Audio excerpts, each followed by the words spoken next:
El poder espiritual de la sal, cómo usarla para bendición y protección. En este video, desvelaremos el poder de la sal como una arma en la guerra espiritual. Hablaremos de manera clara y simple para que todos puedan entender su uso puro y correcto. Presta atención. ¿Sabías que hay 3 cosas que puedes hacer con la sal para romper toda maldición y traer bendiciones de abundancia sobre ti? ¿Por qué crees que Jesús le dijo a sus discípulos que ustedes son la sal de la tierra? Quédate hasta el final de este video, porque allí te mostraré la respuesta, y te aseguro que te asombrarás con las revelaciones de la sal como una arma espiritual. Primero, debemos reconocer una verdad absoluta. Todo fue creado por Dios, a través de Él y para Él. Nada existe fuera de su voluntad, y esto implica que Dios creó la sal con un propósito. No hay absolutamente nada en este mundo que no haya sido creado por la poderosa mano de Dios. Por Él, todas las cosas fueron hechas. Esta verdad resuena en cada grano de sal, cada gota de agua, cada chispa de fuego. Dios concibió la sal incluso antes de la vida misma. En Génesis, leemos que en el principio, Dios creó los cielos y la tierra. La sal, siendo un mineral, fue creada desde el principio. La Iglesia a menudo evita hablar de que Dios otorga autoridad no solo a los humanos, sino también a las plantas, los animales y los elementos. Cada cosa tiene un propósito divino. Considera el fuego y el agua. El fuego tiene la autoridad para consumir todo lo que toca, mientras que el agua tiene la autoridad para dar vida. De manera similar, a la sal se le dio la autoridad para sazonar y preservar. El fuego devora, el agua da vida, la sal preserva y purifica. Cada uno es un instrumento en las manos del Todopoderoso. Reflexionemos profundamente. Todos los elementos del mundo tienen un propósito divino. Así como la sal preserva los alimentos, ¿no preserva también nuestra fe en tiempos de prueba? Deseo hacer una breve pausa para animarte a compartir tu experiencia con la sal en los comentarios. Muchos de ustedes se sienten inspirados y fortalecidos al escuchar el testimonio de otros cristianos. Muchas personas han encontrado alivio y sanación a través de su uso. Por ejemplo, una hermana vio un cambio milagroso en su vida después de ungir sus manos con sal. ¿Te sentiste mejor después de usar sal en oración? Cuéntanos tu historia y cómo Dios actuó en tu vida a través de este poderoso mineral. Continuemos con el video. Las personas en la antigüedad creían que la sal tenía un poder increíble. Preservaba la carne, sazonaba los alimentos y, sorprendentemente, se utilizaba como moneda en la antigua Roma. A los funcionarios públicos se les pagaba en sal, de ahí la palabra salario. Jesús hablaba en parábolas para enseñar, pero no todo es simbólico. El aceite, el pan y el vino juegan roles sagrados en la fe cristiana. Entonces, ¿por qué aceptamos el uso del aceite sin problemas, pero dudamos del poder de la sal? Algunos piensan que la sal es algo maligno, utilizado en rituales oscuros. Esta es una mentira del enemigo. Recuerda Juan 10, el ladrón viene solo para robar, matar y destruir. El enemigo quiere robar la verdad sobre la sal. Lo espiritual se manifiesta en lo físico. Dios usa lo que Él creó para cumplir su voluntad. Considera el ejemplo del aceite. El aceite de unción se menciona 20 veces en las Escrituras. Se usaba en el Antiguo Testamento para derramarlo sobre la cabeza del sumo sacerdote y sus descendientes, también sobre el tabernáculo y sus utensilios para marcarlos como santos y apartados para Jehová. Puedes leer ejemplos de esto en Levítico 8 y Éxodo 25, pero a los judíos se les prohibió estrictamente reproducir el uso del aceite de unción para uso personal, como leemos en Éxodo 30. La receta del aceite de unción contenía mirra, canela y otros ingredientes naturales. No hay indicios de que el aceite o los ingredientes tuvieran algún poder sobrenatural. No era el aceite lo que tenía poder sobrenatural, sino la obediencia a Dios en el ritual que demostraba santidad. Si Dios te manda a ungir con aceite, hazlo. Reflexionemos profundamente. Dios nos llama a usar sus creaciones de manera intencionada. Si Él nos dice que ungimos con aceite, lo hacemos. ¿Por qué no hacer lo mismo con la sal? Estamos ignorando una poderosa arma que Dios nos ha dado. La sal, al igual que el aceite, tiene un lugar sagrado cuando la usamos según la voluntad de Dios. Mateo 5 dice, ustedes son la sal de la tierra, no permitamos que el enemigo robe esta verdad de nosotros. Solo 4 pasajes en el Nuevo Testamento mencionan la unción con aceite. En Lucas 7, María unge los pies de Jesús en adoración. En Santiago 5, los ancianos de la iglesia ungen a los enfermos para sanarlos. En Hebreos 1, Dios unge a Jesús con el óleo de gozo, declarando, tu trono, oh Dios, es para siempre y para siempre. Estos actos nos muestran que Dios usa lo material para reflejar lo espiritual y cumplir su voluntad. Considera otro ejemplo, el bastón de Moisés. Dios otorgó poder al bastón que Moisés llevaba en sus manos para manifestar su poder. Y Jehová preguntó, ¿qué es eso en tu mano? Moisés respondió, un bastón. Jehová dijo entonces, lánzalo al suelo. Moisés lo lanzó al suelo y se convirtió en una serpiente, y Moisés huyó de ella. Por esto creerán que Jehová ha aparecido a ti. Los profetas usaban agua, sal, aceite, mantos y bastones en su ministerio. No adoraban estos objetos, sino que los usaban como herramientas en actos proféticos. Entendían que el uso cotidiano de estos elementos podía convertirlos en simples rituales religiosos. Todo lo que hemos discutido está basado en la Biblia. Nada ha sido alterado. Es simplemente la palabra de Dios. El enemigo es un usurpador. En algunos países, se dice está salado para referirse a alguien con mala suerte, asociándolo con la brujería, porque se sabe que las brujas usan sal para maldecir. Negar estas prácticas sería ignorar la realidad del mal en el mundo. El mal y las personas perversas existen. No hay magia blanca que provenga de Dios.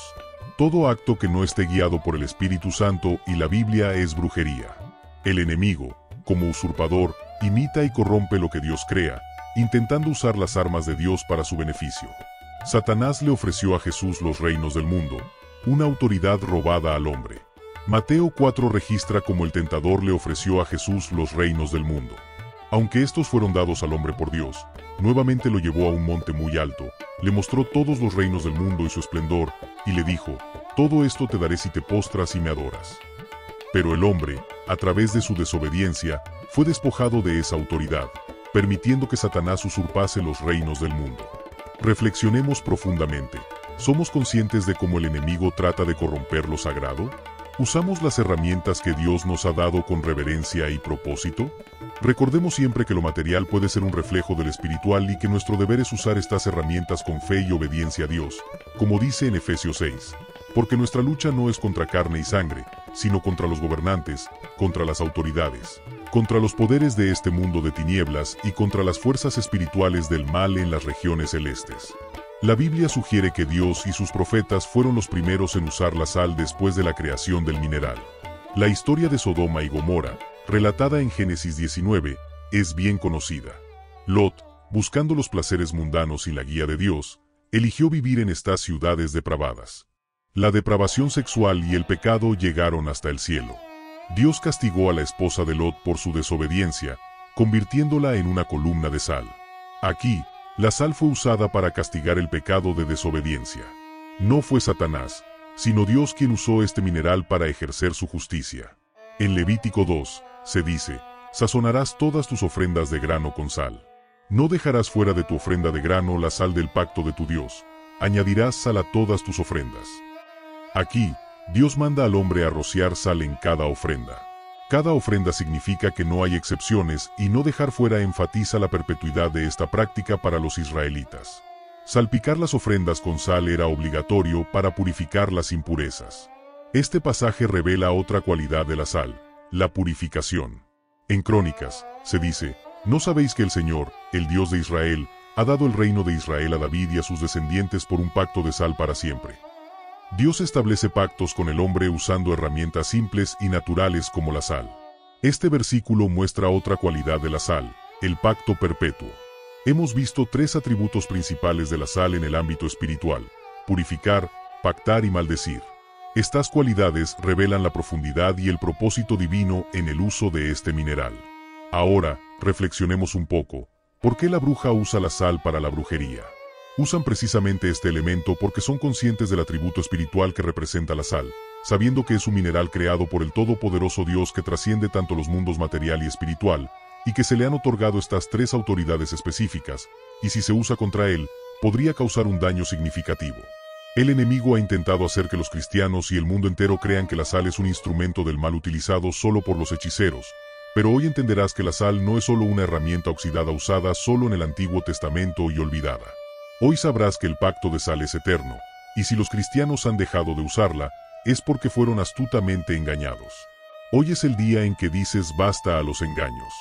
Hoy es el día de la verdad. Gloria a Dios. La sal y la maldición. Al principio del estudio, vimos que la esposa de Lot fue convertida en una columna de sal. Esto está estrechamente relacionado con Sodoma y Gomorra. En Deuteronomio 29, se menciona, y las generaciones que vengan, tus hijos que se levanten después de ti, y el extranjero que venga de una tierra lejana, cuando vean las plagas de esa tierra y sus enfermedades con las cuales el Señor la ha afligido, el azufre y la sal, quemando toda su tierra. No será sembrada, ni producirá, ni crecerá hierba en ella, tal como en la destrucción de Sodoma y Gomorra, que el Señor destruyó en su ira y enojo. El azufre y la sal son símbolos de maldición sobre la tierra, impidiendo que cualquier hierba crezca. La sal, junto con el azufre, destruye. Ahora entiende por qué los hechiceros usan sal. Lo que originalmente era para la justicia, hoy se usa contra los hijos de Dios, no porque la sal sea malvada, sino porque hemos abandonado los actos proféticos y los instrumentos que se nos dieron.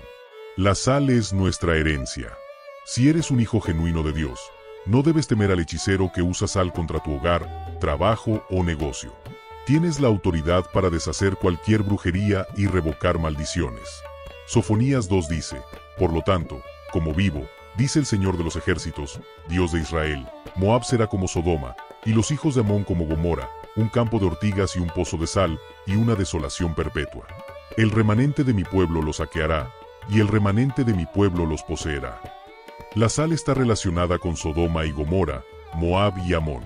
Moab y Amón son hijos del incesto entre Lot y sus hijas, nacidos después de la destrucción de Sodoma y Gomorra. Este acto de depravación produjo dos pueblos malvados que continuamente libraron guerra contra Israel. La perversión sexual trae maldiciones sobre las generaciones. Muchos no entienden por qué sus familias enfrentan problemas, matrimonios fallidos o abuso. La raíz podría estar en los actos inmorales de los antepasados.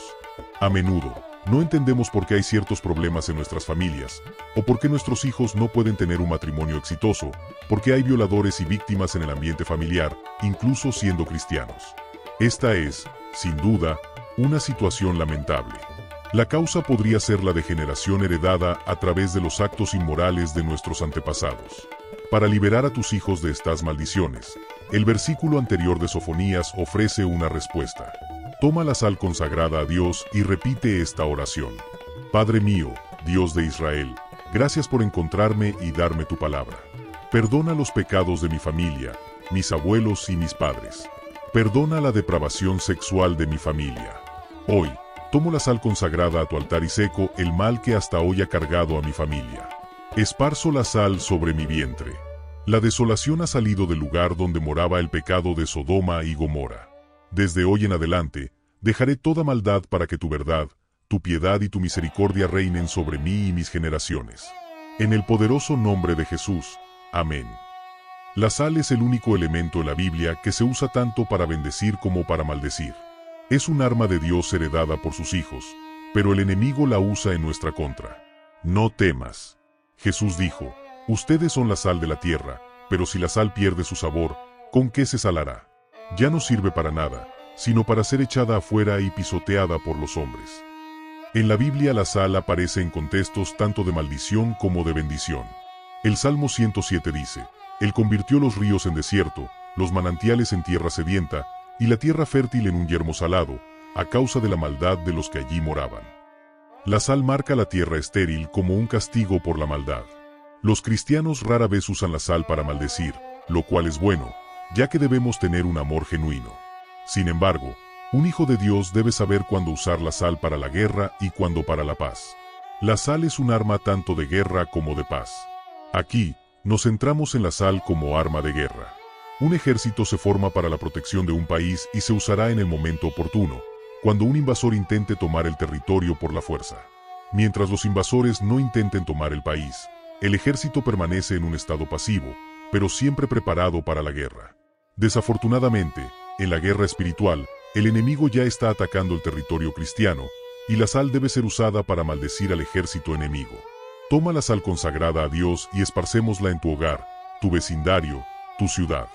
Ahora, te invito a hacer esta oración con autoridad. Padre mío, Dios de Israel, hoy tomo la sal del pacto y la esparzo sobre toda mi ciudad, hogar, vecindario, iglesia, y seco todas las obras del enemigo, toda brujería, toda idolatría. Deshago todos los pactos que el hechicero y la bruja han hecho sobre esta ciudad y doy un ultimátum al hechicero. Si no se arrepiente de todo su mal, él mismo caerá bajo la poderosa mano del Dios vivo. Atajo al hombre fuerte en el nombre de Jesús y ato todo espíritu de venganza que desee venir contra mí y los míos. Y desde hoy y para siempre, la maldad no se levantará más en esta ciudad. En el nombre de Jesús, que así esté escrito y que así sea hecho. La sal es poderosa. Eliseo fue a la fuente de las aguas, echó sal y dijo: así dice el Señor, he purificado estas aguas, no habrá más muerte ni esterilidad desde ahora. Este es el versículo más recordado sobre la sal. Eliseo, un hombre con una doble porción del Espíritu, usó la sal que Dios le dio y sanó las aguas en el nombre del Señor. Ezequiel 4 dice: cuando termines de hacer expiación, ofrecerás un toro sin defecto y un carnero sin defecto. Los sacerdotes rociarán sal sobre ellos y los ofrecerán como ofrenda quemada al Señor. Los animales ofrecidos a Dios debían ser purificados con sal antes de ser quemados. Esto muestra la importancia de la sal en los rituales de purificación del Antiguo Testamento. Piensa en el dinero. Pasa por muchas manos antes de llegar al altar de Dios como ofrenda o diezmo. ¿Sabes por dónde ha pasado este dinero? Tal vez por ladrones, asesinos, contrabandistas, burdeles, casas de hechiceros, etc. La sal consagrada a Dios es un arma de purificación capaz de purificar el dinero que traes al altar.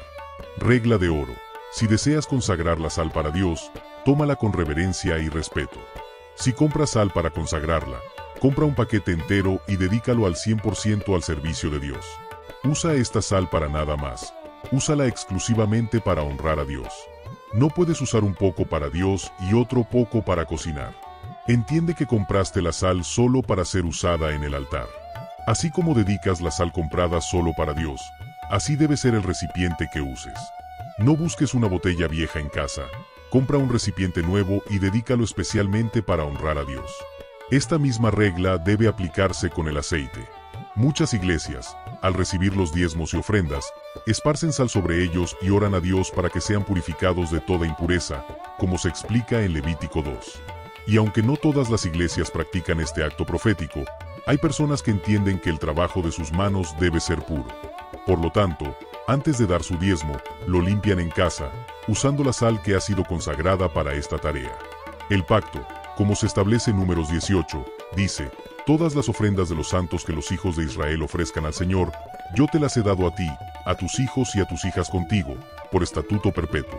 Es un pacto de sal para siempre ante el Señor para ti y para tu descendencia contigo. Estamos leyendo la misma Biblia. Aquí dice un pacto perpetuo de sal. El pacto de sal sigue siendo válido hoy y continuará para aquellos que honren a Dios. Y podrías decir: pero eso fue para los israelitas. Bueno, te digo que eres una rama injertada bajo el amor del mismo Padre, que da a aquellos que lo buscan en las Santas Escrituras. La sal, por sus cualidades como conservante, simboliza la durabilidad y la lealtad, lo eterno, y se usa como señal del pacto. La esencia de un pacto es que sea perpetuo, y por lo tanto la sal es un símbolo adecuado para esto. En Oriente, porque la sal prevenía la descomposición, se convirtió en un símbolo de la estabilidad y permanencia de la amistad. Según las costumbres antiguas, un vínculo de amistad se establecía al comer sal. Tomar sal y colocarla en una comida compartida entre dos personas es una garantía de amistad duradera, una promesa de fidelidad perpetua asegurando la solidaridad continua de las partes involucradas.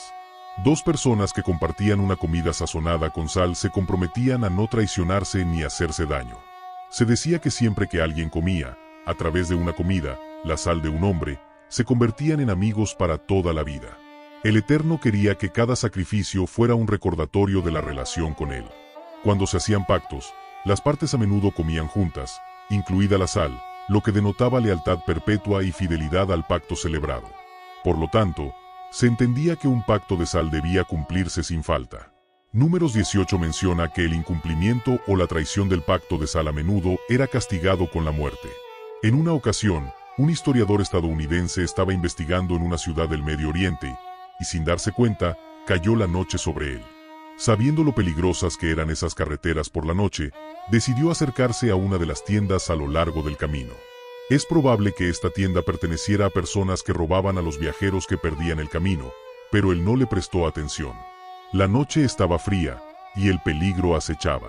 El estadounidense, acercándose a la tienda, habló con el dueño, diciéndole que la ciudad a la que se dirigía aún estaba lejos y que era muy peligroso continuar por el camino de noche, ya que podía perderse o peor.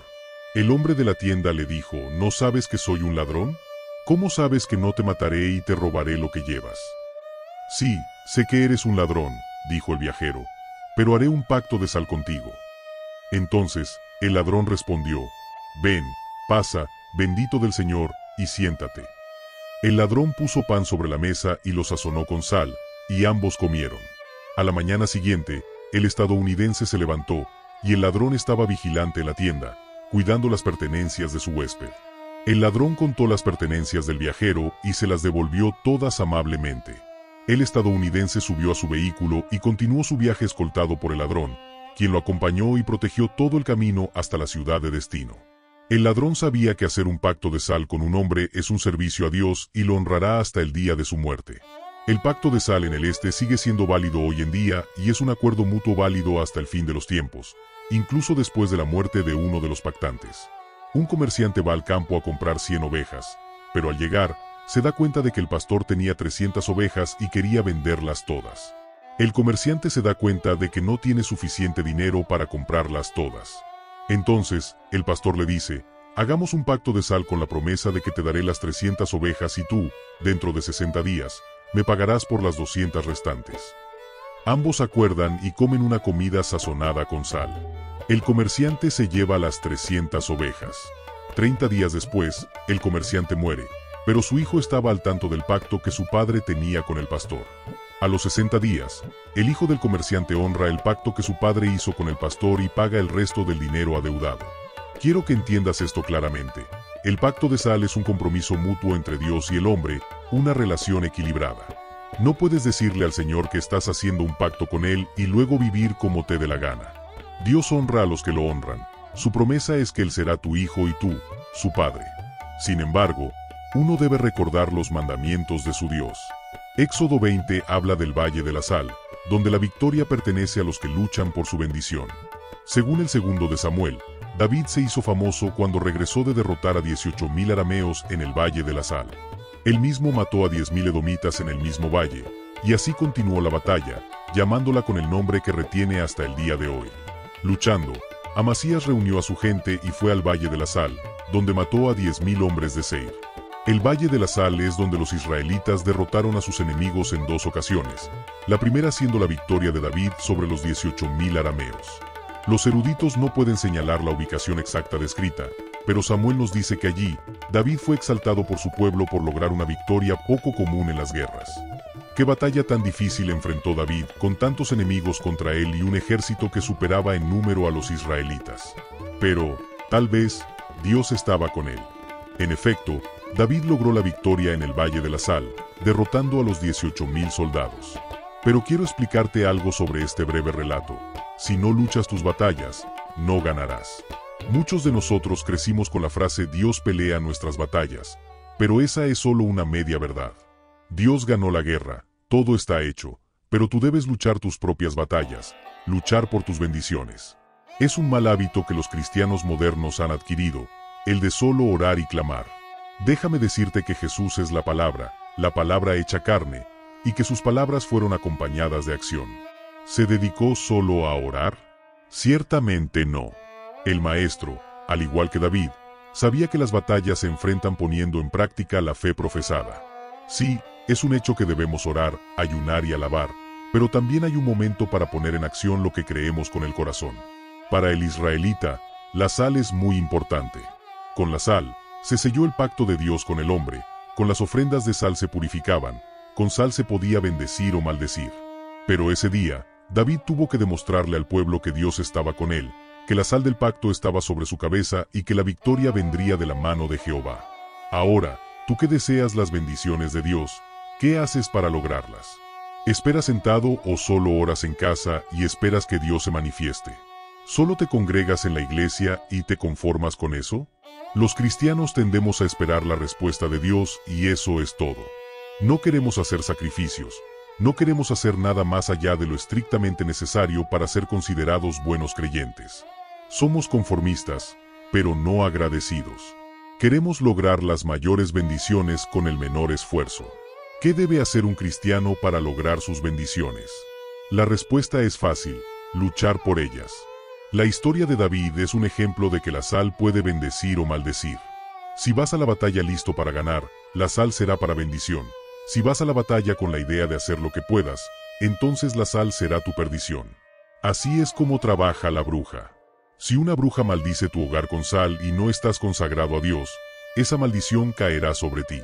Pero si entiendes que la sal es un arma hecha para ti y honras a Dios siendo fiel, entonces ninguna plaga ni maldición tocará tu casa. Un cristiano debe orar, ayunar, consagrarse, ser justo, piadoso y recto ante Dios, viviendo espiritualmente. Si uno no vive en el ámbito espiritual, entonces algo falta en la vida. La sal es el comienzo de esta lucha. En muchas ocasiones, Jesús sanó solo con su palabra, pero otras veces usó actos proféticos, demostrando que Él era el Hijo del Creador de todo. En Juan 9, se relata que, al pasar, Jesús vio a un ciego. Sus discípulos le preguntaron: Rabí, ¿quién pecó, este hombre o sus padres, para que naciera ciego? Jesús respondió: ni este hombre ni sus padres pecaron, sino que esto ocurrió para que las obras de Dios se manifiesten en él. Debemos hacer las obras de aquel que me envió mientras es de día, la noche viene. ¿No sabéis que soy un ladrón? ¿Cómo sabes que no te mataré y te robaré lo que llevas? Sí, sé que eres un ladrón, dijo el viajero, pero haré un pacto de sal contigo. Entonces, el ladrón respondió: ven, pasa, bendito del Señor, y siéntate. El ladrón puso pan sobre la mesa y lo sazonó con sal, y ambos comieron.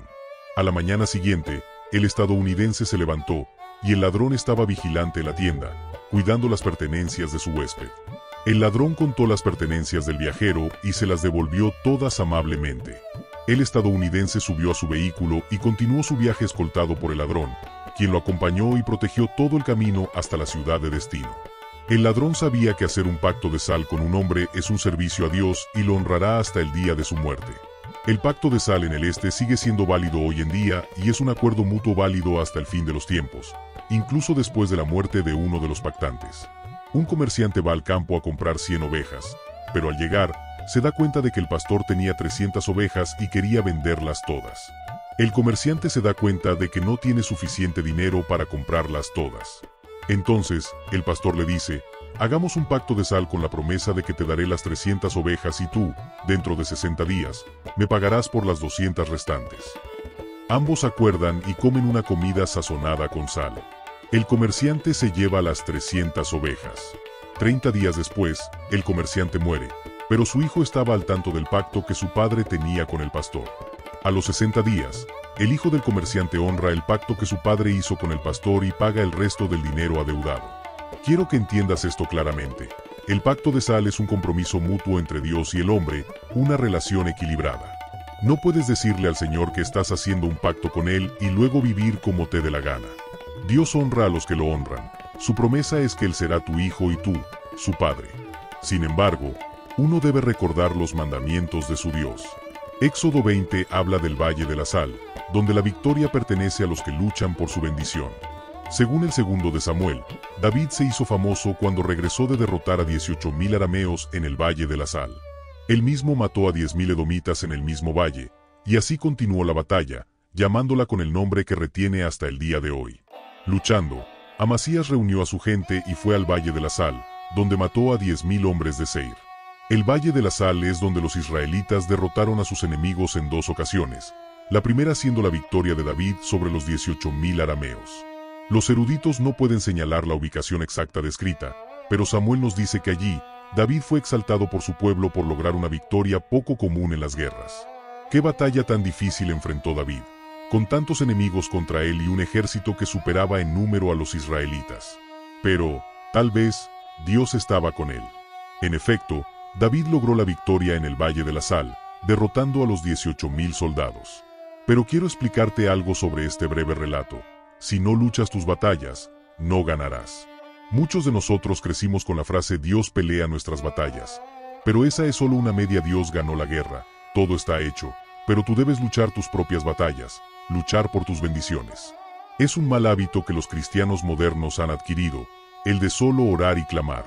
Déjame decirte que Jesús es la palabra, la palabra hecha carne, y que sus palabras fueron acompañadas de acción.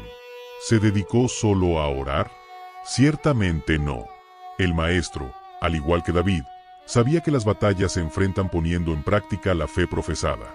Sí, es un hecho que debemos orar, ayunar y alabar, pero también hay un momento para poner en acción lo que creemos con el corazón. Para el israelita, la sal es muy importante. Con la sal, se selló el pacto de Dios con el hombre, con las ofrendas de sal se purificaban, con sal se podía bendecir o maldecir. Pero ese día, David tuvo que demostrarle al pueblo que Dios estaba con él, que la sal del pacto estaba sobre su cabeza y que la victoria vendría de la mano de Jehová. Ahora, tú que deseas las bendiciones de Dios, ¿qué haces para lograrlas? ¿Esperas sentado o solo oras en casa y esperas que Dios se manifieste? ¿Solo te congregas en la iglesia y te conformas con eso? Los cristianos tendemos a esperar la respuesta de Dios y eso es todo. No queremos hacer sacrificios, no queremos hacer nada más allá de lo estrictamente necesario para ser considerados buenos creyentes.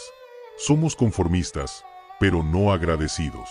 Queremos lograr las mayores bendiciones con el menor esfuerzo.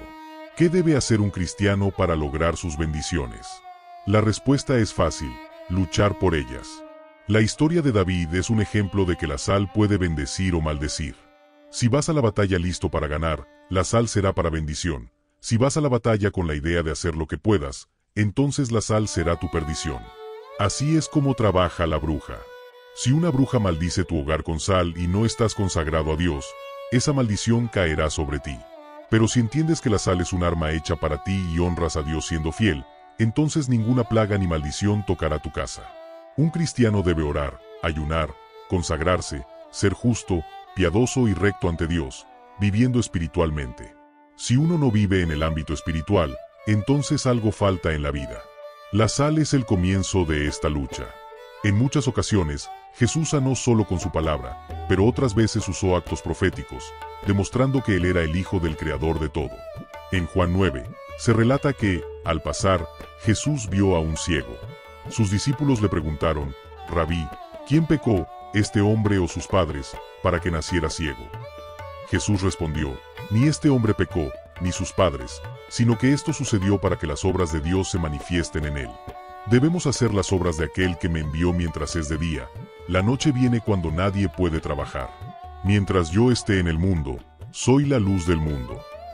Dicho esto, escupió en el suelo, hizo barro con la saliva y lo puso en los ojos del hombre. Le dijo: ve, lávate en la piscina de Siloé, que significa enviado. El hombre fue, se lavó y regresó viendo. Quizás aún no entiendas lo que trato de explicar, así que daré algunos ejemplos de plantas. Sabemos que Dios creó todo lo que existe y que todo fue hecho para su gloria. Entre todo lo que fue creado, hay plantas que fueron hechas para sanar el cuerpo humano y animal, y algunas tienen propiedades para curar enfermedades graves. Muchos de los medicamentos actuales provienen de estas plantas, como la aspirina y la morfina. Ahora bien, ¿son las plantas espirituales o materiales? Claramente, dirías que son materiales, ya que pertenecen al mundo físico que conocemos. Pero, ¿y si te dijera que las plantas comenzaron su existencia en el mundo espiritual? Al principio de la existencia, no había nada, solo un gran vacío, y luego, de repente, todo fue creado. Génesis. El mundo físico que conocemos es el resultado de traer lo espiritual a lo material. Primero existió en el pensamiento de Dios y luego se formó en el mundo mortal. En las palabras de Jeremías: antes que te formara en el vientre, te conocí, y antes que nacieras, te consagré. Jesús es espíritu hecho carne. Cuando transferimos lo espiritual al mundo material, es cuando ocurren los milagros.